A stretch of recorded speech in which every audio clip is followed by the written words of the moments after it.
All right, y'all, this probably got to be the wettest July on record for my area. I'm going to have to look into it because we've been getting an immense amount of rain. We got so many inches yesterday.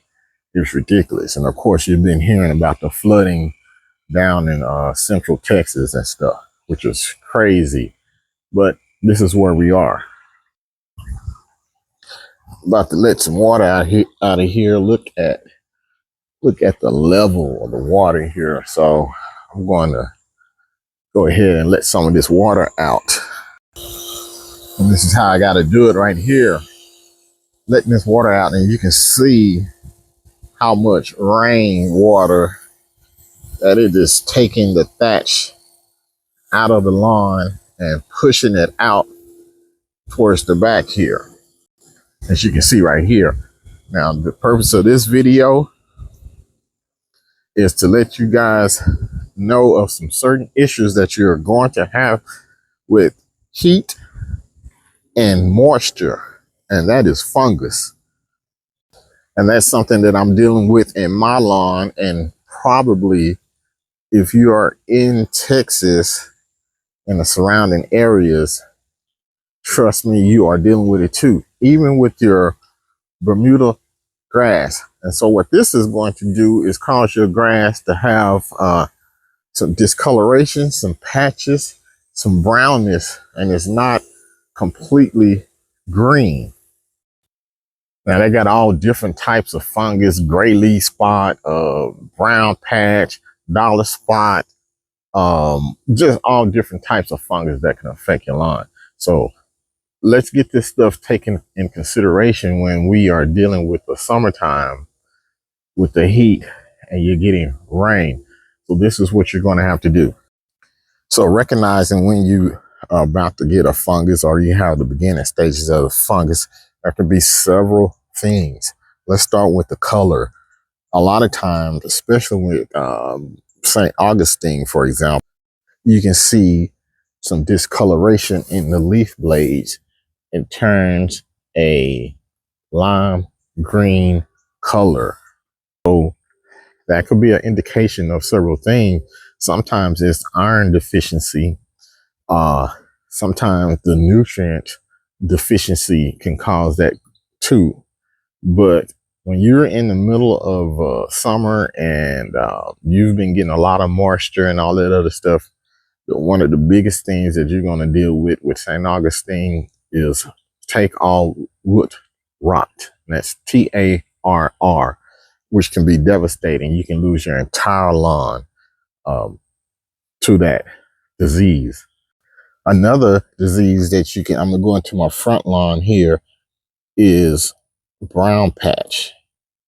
This also, especially if you have a cool season lawn like this is brown patch, and it can be devastating to your lawn too. It can take everything out.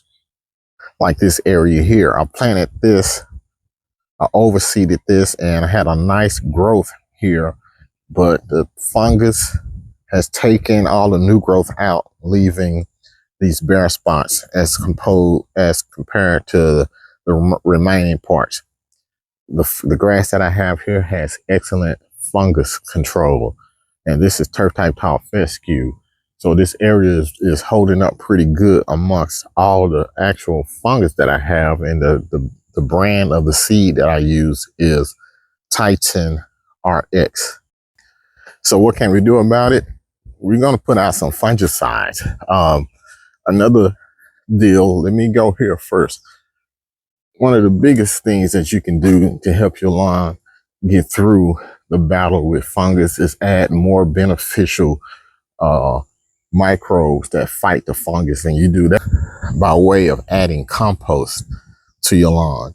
This is an excellent battle to use against fungus, because this has beneficial microbes in here that fight fungus naturally.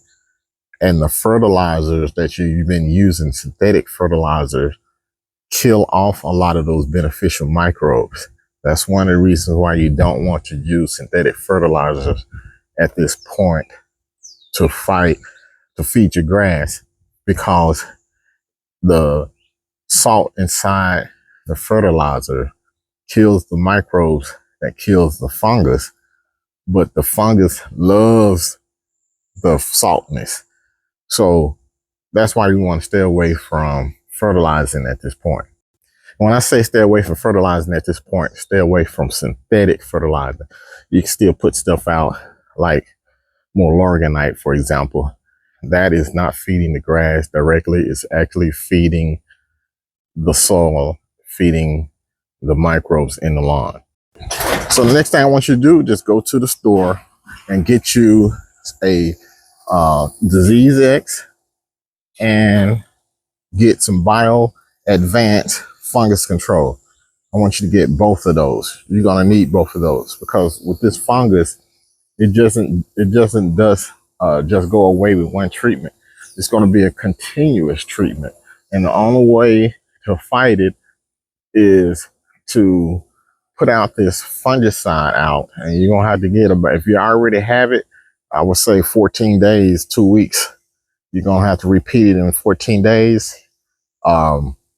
If you don't have a fungus in your lawn, then you can do this every 30 days until fungus pressure has relieved itself. And that's generally going to be towards the end of summer. Now, I gave this device to a friend of mine, and the question was asked why. I think they saw something on another website about fungicides like some propiconazole and azoxystrobin, for example.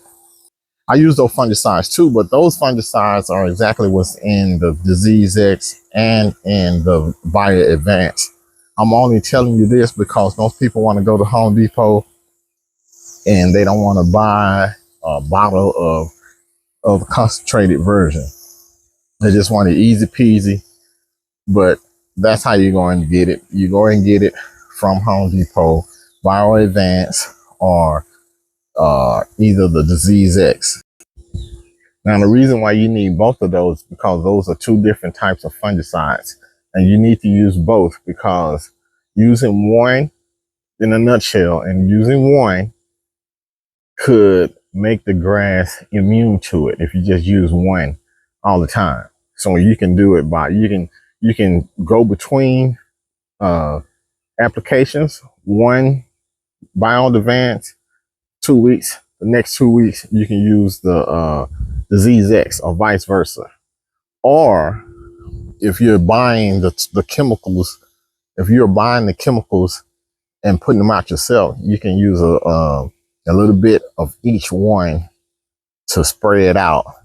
This is basically preventing your grass from developing a resistance to it. So that's what you're going to need to get out on your lawn. And I would say because of the rain that we've been getting and it's hot, I will go ahead and put out fungicides regardless if you are getting, if you see any out in the lawn or not. And this would be the preventative rate.